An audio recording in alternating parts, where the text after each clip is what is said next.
This afternoon, we will be discussing about roots and roots from the community perspective. And we're very delighted to have with us Associate Professor Ganesha Gudesayer from the South Asian Studies Program at the National University of Singapore, who will chair the session and introduce the speakers. Good afternoon, everyone. I think this session we make some progress. I think the main challenge, of course, this is a session, a longish session starting at 1:30 and continuing till about 3:30. So it's a bit longer, and of course, the challenge really is to keep you all excited about the narrative, especially after the lunch, which was some time ago. I know that the carb attack hits around about 40 minutes after food is taken. So it's a challenge for all my co-panelists, but I think the co-panelists is a team which will keep you excited about the story. Of course, the story, as it was pointed out, the earlier session was roots and roots, historical perspectives. This session is roots and roots, more of that, but from community perspectives. So you can see that the historical lay of the land was given by three historians, Rich Lal, Rajesh Rai, and Amarjit Kaur. Now we are getting more sociological. So the historical content will be there, but historians are getting diminished. So I am the panel chair, but Professor Tan Taeyong is the other historian. But we have three historians, Professor A. Mani, Professor Dr. Rani Tan, and Dr. Nirmala Purushottam. All three are sociologists. So let me just very briefly say a few things about them. Professor Mani has been a colleague at National University of Singapore. Currently, he's at the graduate school in Ritsumeikan University in Japan. He's a distinguished sociologist who works in the area of migration, education, and ethnicity. He has been associated with a number of institutions in Singapore, beginning with the Institute of Southeast Asian Studies, then briefly at the University of Brunei Darussalam, and then with NUS from 1975 to 2000, to the year 2000. He was instrumental in the publication of that very important book, Indian Communities in Southeast Asia, done about 20 years ago. Then we have Professor Tan Taeyong, who is director of the Institute of South Asian Studies and vice provost for student life at NUS. He's a scholar of South Asia, of Sikhs, and of the Punjab. His many publications include writings on Sikhs in Singapore, Singapore, a 700-year history. He has published on the merger and decolonization in relation to Malaysia. He's also published on partition and its aftermath. Third speaker is Dr. Rani Tan, who is a senior lecturer at the School of Business at the Singapore Management University. She has been associated with the sociology department at NUS. Her PhD has been in Germany, and she has worked on the Chettiars in Southeast Asia, particularly looking at Singapore as the center. Her interest has been on credit networks in Southeast Asia, on the Chettiar community and its linkages. Finally, we have Dr. Nirmala Purushottam, an independent scholar and sociologist, one of the pioneers of academic studies of Little India, the very important book, Little India, Past, Present, and Future, which was done in the year 1981. I am very pleased to learn that she's revising that book, and that book is going to be published with a new title called Making Space for Doing Race, Migrants Scripting Little India. And this will cover the period from 1820s till the year 2000. Dr. Purushottam has been at NUS, where she was a tenured faculty member. Now she pursues independent writing as an author of fiction, as well as academic writing, as well as children's books. So we have a very interesting lineup. Without further ado, I would request the first speaker, Professor Mani, to come. I'm very happy to be here today to present on this topic. And in line with the theme of this seminar and the purpose of Indian Heritage Center, my paper analyzes the contributions that Tamil print culture can make to an understanding of Tamils in Singapore and Malaya in the 19th and 20th centuries. My interest in this is to show how such print culture has contributed to an evolution of a collective memory among the Tamils. The first part of the paper reflects on how the past can be confronted. This is followed by an outline of how the Tamils have become defined as a people, as well as a concept of research in the 20th century. The final part will discuss how the socially constituted Tamil community of the pre-war years becomes a politically conscious community in the post-war years. In all this discussion, I want to show how the neglected area of Tamil print culture is the source for understanding Tamils, their history, their ideas, their movements, and finally, their future.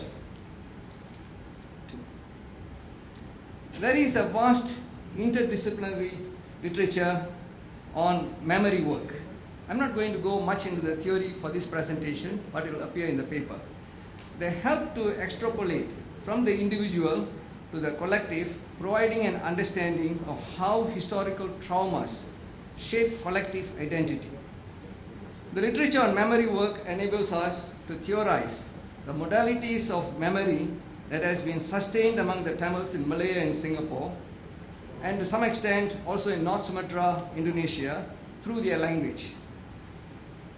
There are many examples of collective memory around us. As made by international media, 9/11 has become an important day in the month of September since 2001. In Japan, March 11 has become a day to remember the great tsunami that still has 18,000 people missing. China remembers 9/18 to warn against forgetting history and national humiliation. This year, China marked the 82nd anniversary, remembering not to forget what happened on 18th September 1931 in Shenyang. In Singapore too, we celebrate 15th February as a day of collective memory. At 12:05 p.m., we turn on the air raid sirens on our public warning system. It is remembered as a day when the British surrendered Singapore to the Japanese. What many of us may not remember is that 15th February is also the day when 850 Indian sepoys of the 5th Native Light Infantry rebelled against the British in 1915 in Singapore. For most Singaporeans, including those of us who are of Indian origins, that Indian sepoy rebellion has become a part of our social amnesia, which we choose to forget our collective memory. 3. Now, thousands of Tamils left from the port of Nagapattinam from the late 19th century. A vast majority were recruited to work in the public works and plantations, which has been covered in the morning. Most were illiterate, just as the coolies from southern China, and spoke probably various dialects of Tamil, not just Tamil, dialects of Tamil. They belonged to villages, castes, and regions in the Madras Presidency. While waiting for the ship in the Nagapattinam holding centers, they might have wondered about the sea crossing and probably took vows, spiritual vows, to coastal divinities like Nagurandavar and Velangani. The land-based divinities of the Tamils may not have been ideal like the two coastal divinities near Nagapattinam. This is another research paper I'm writing. There were also many other migrants, the Chettiars, Mudaliyas, Padayachis, Pattas, Devas, name it, they all were there. Many of them, some of them came with their own capital and skills to work in Penang, Port Swettenham, and Singapore. While the sea crossing did give them a sense of sense to understand that there were others like them. Their affinities usually lay with the members who were from the same Ur. Ur is often translated as village. It's not that village. Ur, caste, village, district, then as Tamils, then remotely, probably not at all, as Indians. Right? I'm going to skip this one. This is how shaping of Tamil identity took place from the late 19th century in Madras Presidency.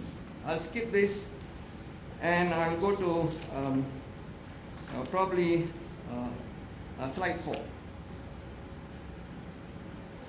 Slide 4. 1 to 6. Yeah, 4 is fine. Now, so you find that here, people like Nalaswami Pillai, who started this Saiva Siddhanta movement. Now, Saiva Siddhanta movement is quite different from the Swami Vivekananda's type of Hindu philosophy, because sometimes he uses the term Hinduism in very general. Then we have Ramanathan, his son, and then annual conference from 1905 to bring together all the Saiva groups in Madras Presidency.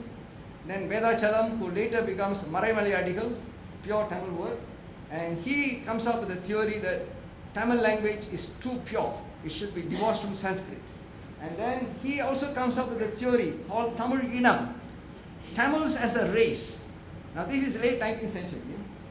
And then all these people see the Swaraj movement. Today we just discussed India in general. They see the Swaraj movement as dominated by North Indian Brahmins. Now this will continue into the identity of Tamils in Malaya and Singapore. Many of us forget that when we talk Indians, these Tamils can be just bundled down. Then, so you find, slide 5. So by the 1930s, you find a critical group of intellectuals emerge both in Tamil Nadu as well as in Southeast Asia who share an identity of being Tamils. In the case of Malaya, Singapore and North Sumatra, a shared identity would evolve to be termed as Tamil. In the post-Indian independence era, the Dravidian or Tamil identity will be politicized and fed into the great films of MGR. Those of you who don't know MGR, learn about him. Great films of MGR to reach out to all the Tamils as an identity.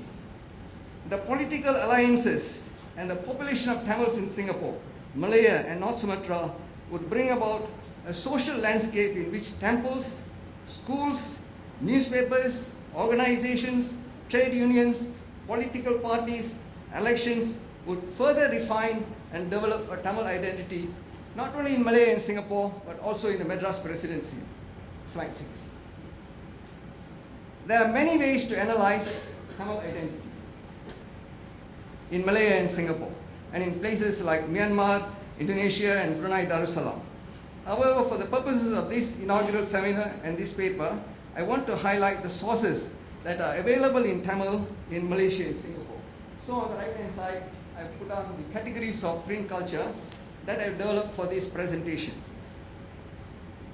There are historical periods in the Tamil community's history in Malaya and Singapore. There are historical moments and historical individuals who have contributed to their development. Let me list a few examples of the works that exist in each of the categories. Slide 7. Okay, here is a man called Mr. S2PT1N Pillai in Singapore. In 1919, Singapore celebrated 100 years of its modern foundation. 2 volumes in English were published on the 100 years of Singapore history. I think there was also a volume on the Chinese in Singapore 100 years. But nothing was published in Tamil nor English. Even though there was a significant number of educated elites among the Indians, no one had a vision of a larger community or identity. However, by the late 1920s, 2 men appear in the state settlements who feel they need to confront the reality by documenting that Tamils as a community have contributed much. So one is Mr. S2PT1N Pillai in Singapore. He is born in 1867. He traveled a lot from Jaffna to Klang, then to Singapore. He became a contractor and he published this book. Next slide. First volume, this is called Malaya Manmiyam, The Heritage of Malaya, 2 volumes in Tamil. Now he wrote the first volume 6 years after 1919, but lost his handwritten manuscript. Then in early 1930s, he set up again and wrote all over again. He published the first volume in 1937 in time for the coronation of King George. Then in 1939, he brought out the second volume. Now this man, even though he's a Jaffna Tamil, he established the Ceylon Road temple, he established a Ceylon Tamil Association. He takes a bigger view of a South Indian community in Malaya and Singapore. And I'm trying to bring out in English the essence of his work, not translation. Then the second volume, if you look at it, the first volume, if you want public access, it is in British Library. The second one, if you want public access, is in University of Malaya Library. Nobody has reprinted the second edition of these 2 volumes. These are very valuable record of the Singapore Malayan historical experience. If you look at the second slide, it shows that this is a library copy of a library called Tamil Noon Nilayam, situated in 20 Klang Road, just adjoining the hotel here, which is now a white deck, HDB white deck. Klang Road is gone, right? Klang Road is gone. So these 2 books are still in existence. I've made copies and we tried to survey this, but somebody has to reprint the entire volume. And then the next slide. So nobody wrote about him. Even the 100 years of Ceylonese in Singapore and Malaya by Sir Doraraja Singham neglects him. So I decided to write something about him. And a few years ago, the Ceylon Road Temple put up a commemorative volume. So I put up personnel behind the history. But nobody took up the issue to publish his book again. Next slide, please. Next slide is very, very interesting man. This is P.N.M. Muthupaniappa Chettiar in Bukit Matajam. He took about 5 years and published his book in 1937. He also has written extensively about the state settlements and many other parts of Southeast Asia where Tamils and Chettiars live and do business. But he also takes a broader view of the community to comment on many other things than just the Chettiars. Now both these writers, this is a book he published in 1937, Malayavin Thotram, that is Emergence of Malaya. But those days they used to have 2 titles. He named his book as Malayavin Thotram or Happy Malaya. Next slide. Next slide. In 2011, this man, Sridhar Palaniswamy, he took the effort to do the second edition of the book. But then in his second edition, it just appears as Malayavin Thotram. Happy Malaya disappears. Probably the Tamils in Malaysia have become very sad. So the word Happy Malaya is gone from the book. Only Malayavin Thotram. He has done a lot of good work. If you go to Penang, you can buy this in the Chettiar temple actually. They sell this for 35 ringgit or something. Okay, next slide please. You find that both these writers show a Malaya that is complete from Singapore to Penang and beyond. And both were in their 60s. In fact, the older writer was in his 80s. And when they published their work, both complained of physical ailments due to advancing age, and they said impending death. In fact, the first writer even has his astrological chart showing when he will die. And he died in Singapore, of course. All right, very, very interesting man. But this man, the second man, did not put up his astrological chart. Probably by that time it was not so modern yet. Then these 2 volumes, which were published in Singapore, this is Mr. Somaya. Nobody will believe that Somaya, who was the Secretary General of the Port of Singapore Workers Union, Labour Union, could be meeting with these great individuals like Tunku Abdul Rahman and Mr. Lee Kuan Yew, all fondly shaking hand with him, because his and his people were very, very important to the formation of Malaysia. Now he retired as a Jaga in Europe, and I and my friend Mr. Sami really cajoled him to write. He's not a writer, but he gave him full-scale paper and he just wrote whatever came to his mind. So I edited it, Mr. Sami ran through the footwork, and this book was published with a lot of photographs.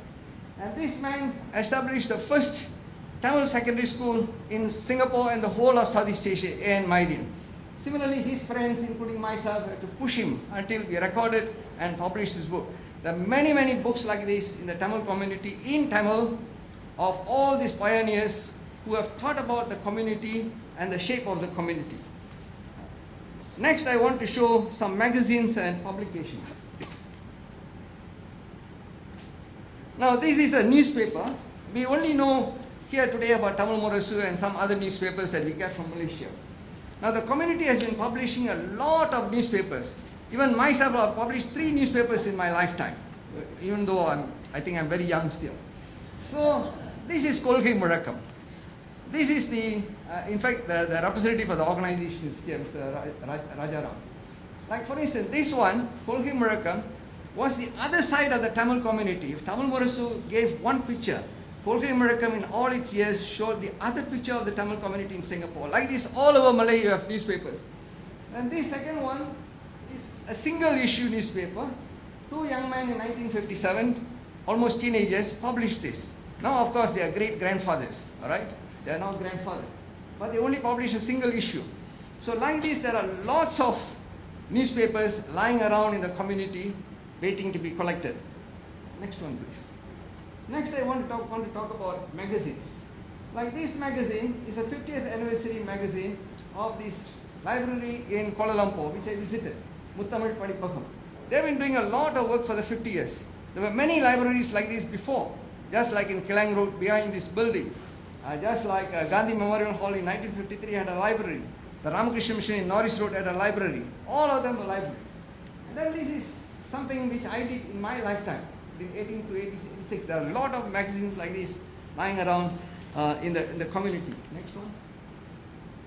This is the great Tun Sambandhan. This is another magazine published to celebrate his becoming 51 years old.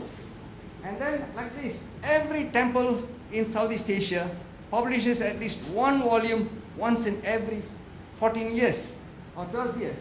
And these are also lying around, which have a wealth of identity and other issues in the community. Next one. And this is minutes on community organizations. When I was doing my study in 1970s, these minutes I collected from the Thirumakottai Podunalai Chandam. Many of us don't realize that in Singapore, the status of Tamil language, the establishment of Tamil Murasu, establishment of Tamil Reform Association, even one man, one wife, and legality of Hindu marriages. This association also did a lot of work. In fact, the wealthy people here donated a lot of money to establish many things about Tamil language in what we call Little India.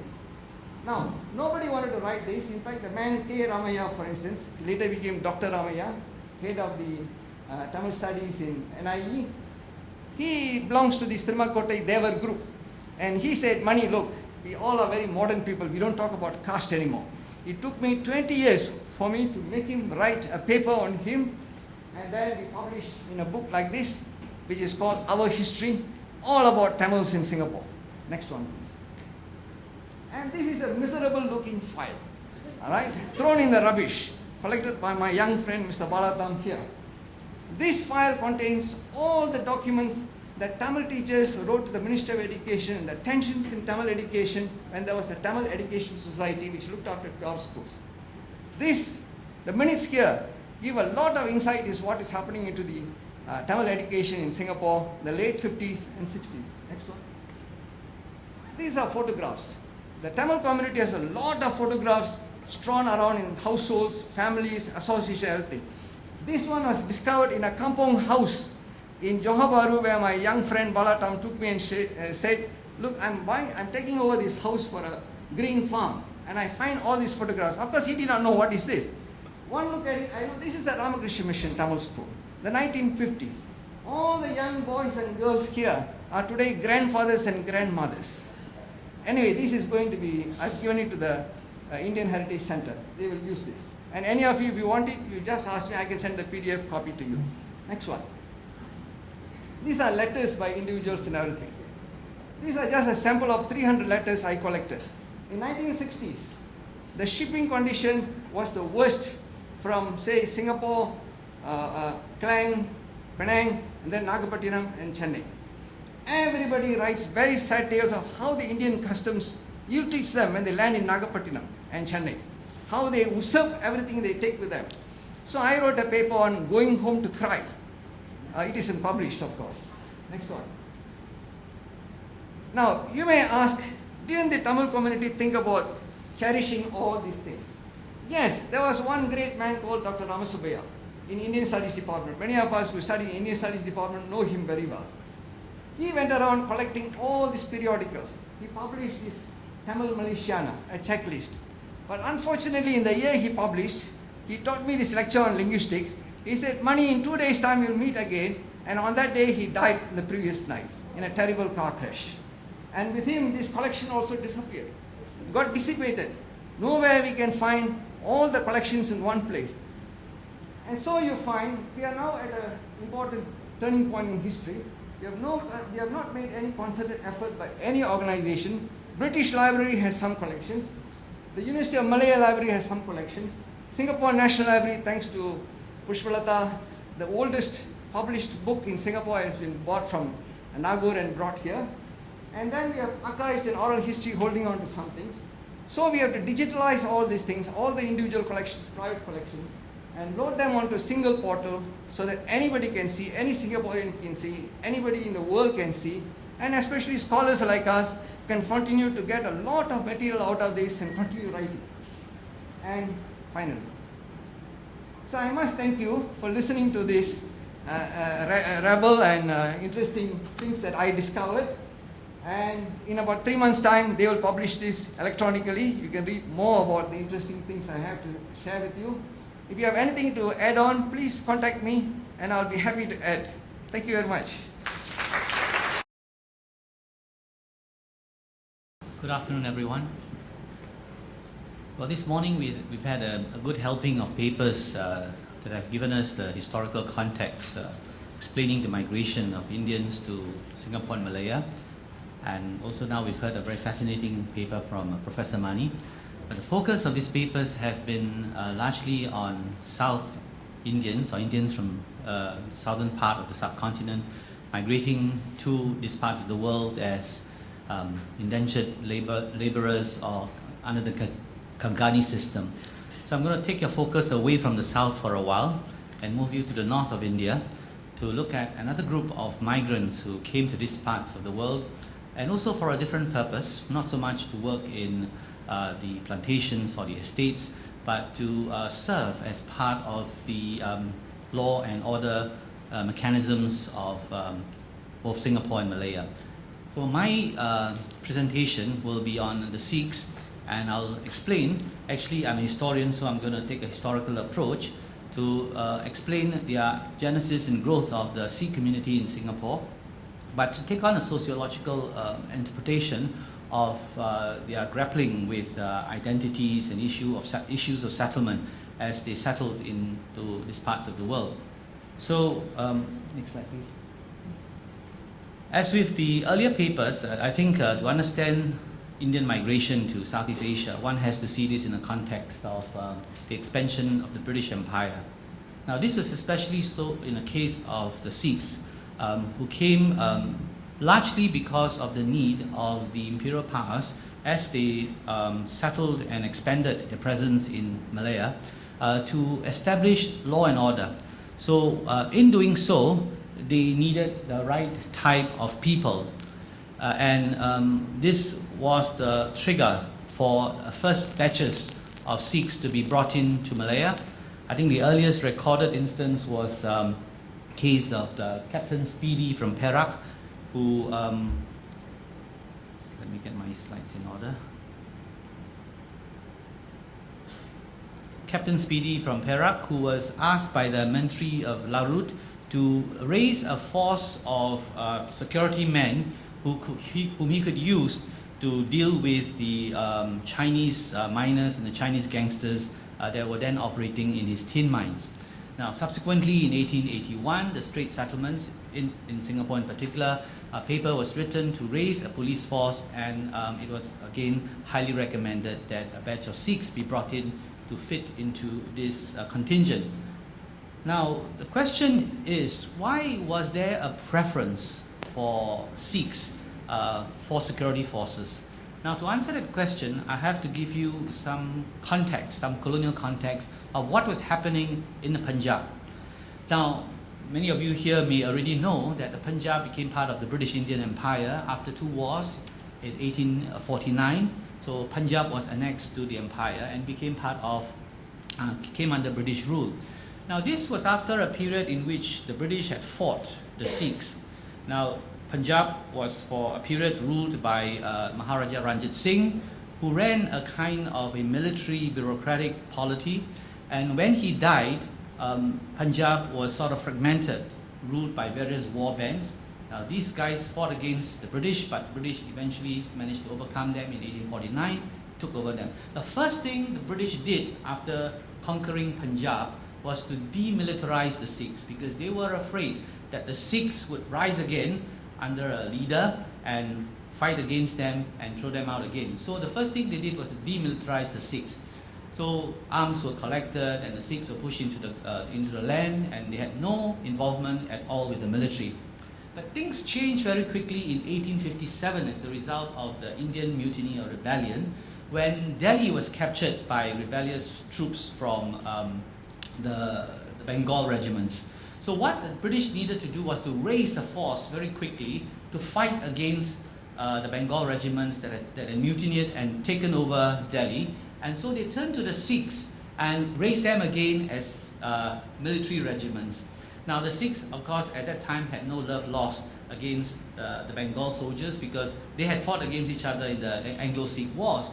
So when the opportunity was given for the Sikhs to return to arms again, many of them joined the British-raised troops, and then they marched to Delhi. And basically what that did was to bring the Sikhs back into the military of the British Indian Empire. Now, that was the 1850s, 1860s. Now, one lesson learned by the British during that period was that if they were to rule India, and this was a very thin white line as they called it, they would have to depend on local troops. But if they became too dependent on local troops as they were on the Bengal regiments, the danger is that there could be mutiny and then they'd be thrown out. So if they were going to continue depending on British troops, that are Indian troops, the best way was to organize them according to caste or regional lines. In other words, keep them apart, so that when you have to turn one against the other, you could do it.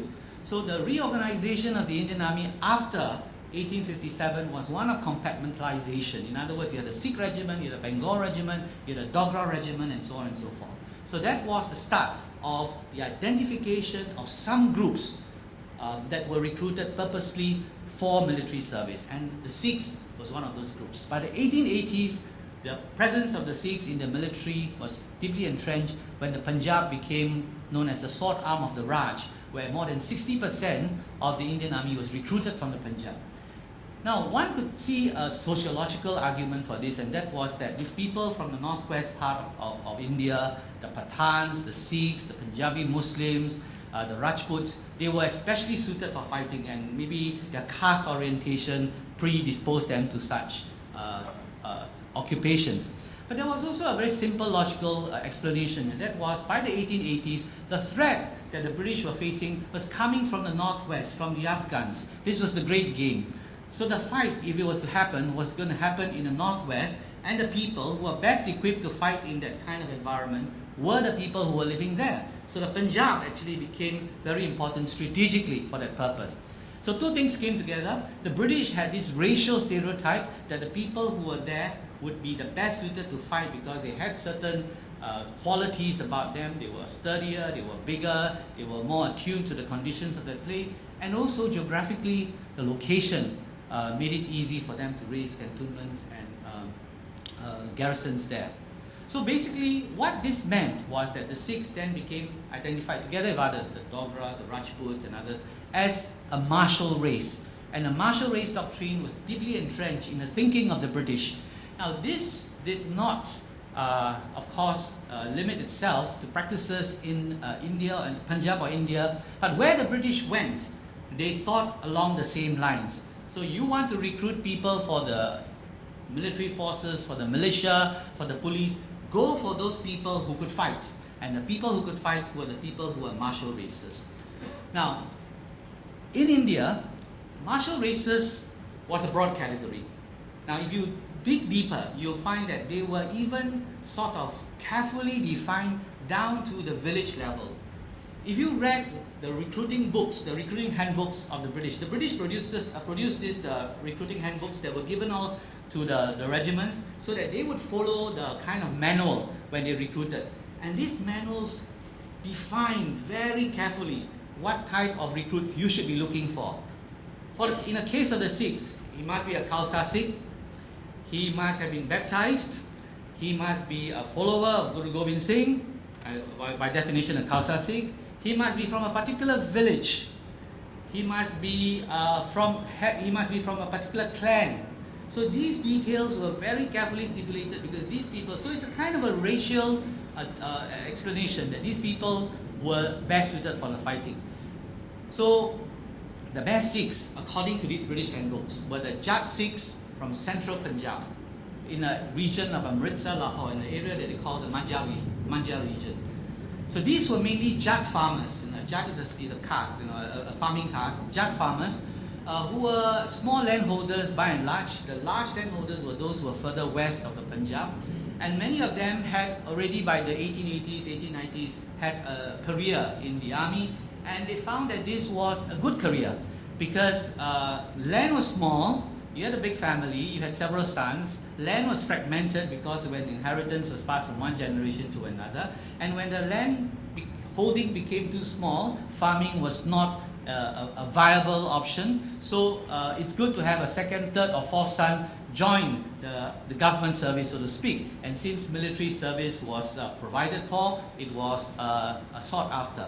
And of course, when you joined the army, you had all these privileges, you had a pay, you had a pension, you had access to hospitals, you traveled with discount on the railways, and so on and so forth. So all these made military service an attractive option. So in the Punjab, in India, they looked for such employment. But when the opportunities came from further afield, from Hong Kong, from Malaya, from even Canada, to have this sort of opportunities again, many of them actually took to it and started joining the militaries or the police forces outside of the Punjab. How were these done? These were done sometimes through official channels when a British, say, superintendent of police in Malaya wanted some recruits. He would contact his contacts, he would contact his counterpart in Punjab and say that I need 20 or 30 men, and they'll be recruited for him. So this was the official channel.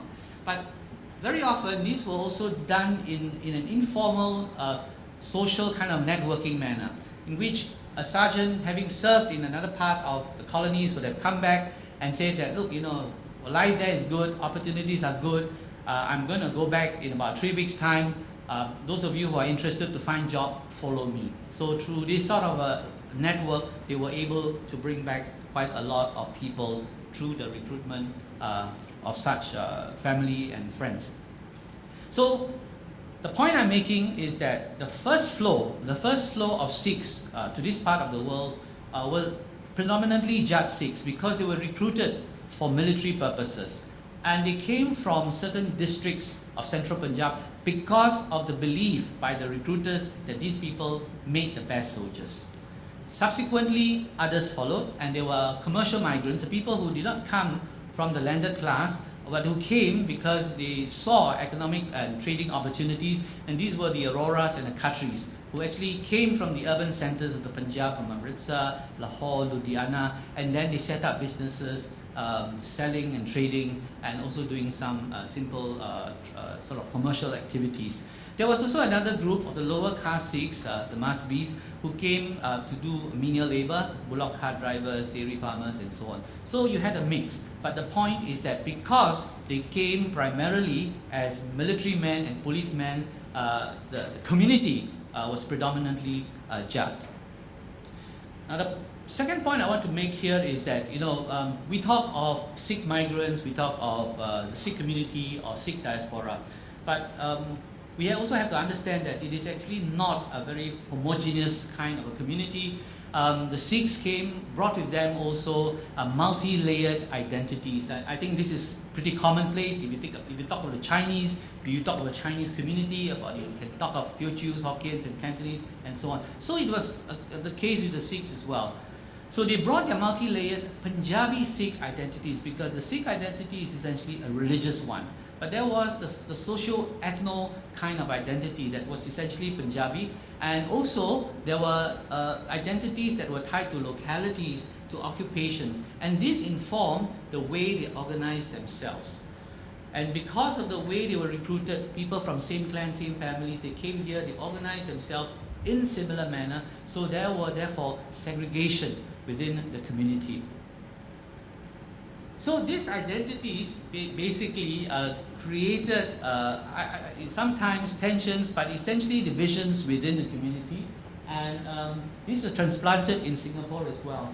So the Sikhs who came from different parts of Punjab, the Manjha, Malwa, Doaba regions, in a sense, when they came here, they built temples as well, they built gurdwaras, and there was a central Sikh temple, but there were then tensions and jostling for promotions, for controls of committees, and as a result, what happened was that these groups started to build their own temples outside the central Sikh temple. So you have now in Singapore, I think something like, 8 to 10 temples, and the genesis of this sort of growth was a result of these groups going out to build their own temples. So the Manjha Sikhs, I think, built a temple in Wilkie Road, the Malwa Sikhs in Niven Road, and one in Kirk Terrace, the old Kirk Terrace, now in Geylang by the Doaba Sikhs, and so on and so forth. And then the Auroras and Khatri Sikhs built a temple in Katong. So, you can see these regional differences, but these were the kinds of historical antecedents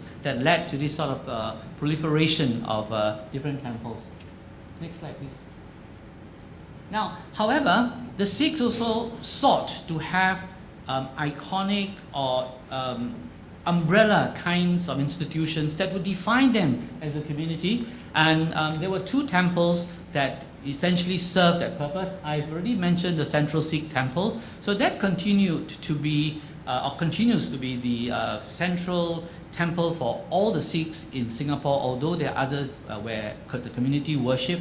And then the other one, which is also very famous and historically significant, is the one in Silat Road, or the Gurdwara Sahib Silat Road, in which now sits the Samad, or the tomb of, in fact, probably the first Sikh who arrived in Singapore by Maharaj Singh. So these were the institutions that were basically embraced by the community to give themselves an identity. I'll just speak briefly about Bhai Maharaj Singh. He was a rebel, he was a revolutionary who fought against the British in 1848-49.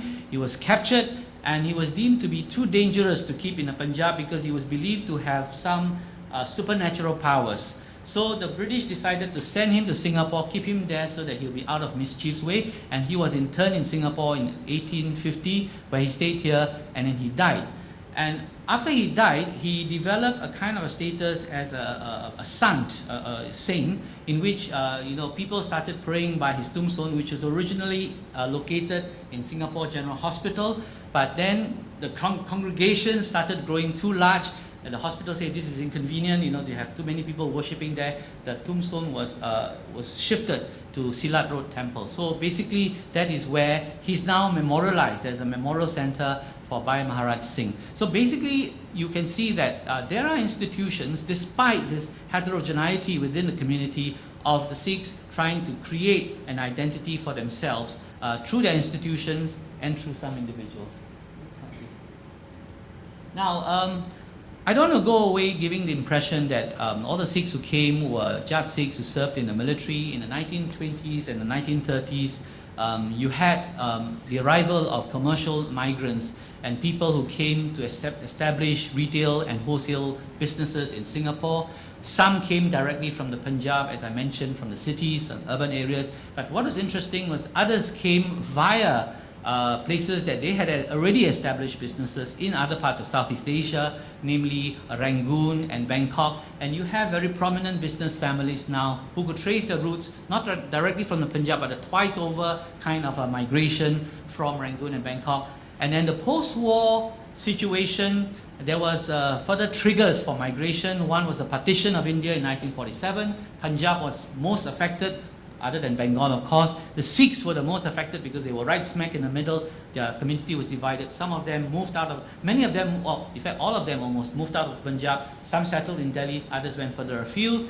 The Korean War boom brought more commercial Sikhs to Singapore, and then by 1957, with the Citizenship Ordinance, I think the migration started to peter downwards. So basically, the migration almost stopped, and the Sikh community that emerged later were essentially second, third generation Sikhs. So I just want to summarize with the following points. One is the Sikhs are now a settled part of the Singapore community. They consider themselves a minority within a minority. There are about, by various accounts, 15,000 Sikhs in Singapore, but very much an entrenched and established part of the Singapore social landscape.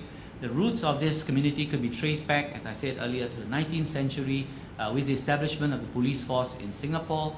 And then in the early stages, a heterogeneous community, but in subsequent phases, the community has been enlarged and also diversified by the arrival of Sikhs from the commercial classes and so on. And they are now, as I said, part of a very settled community in Singapore.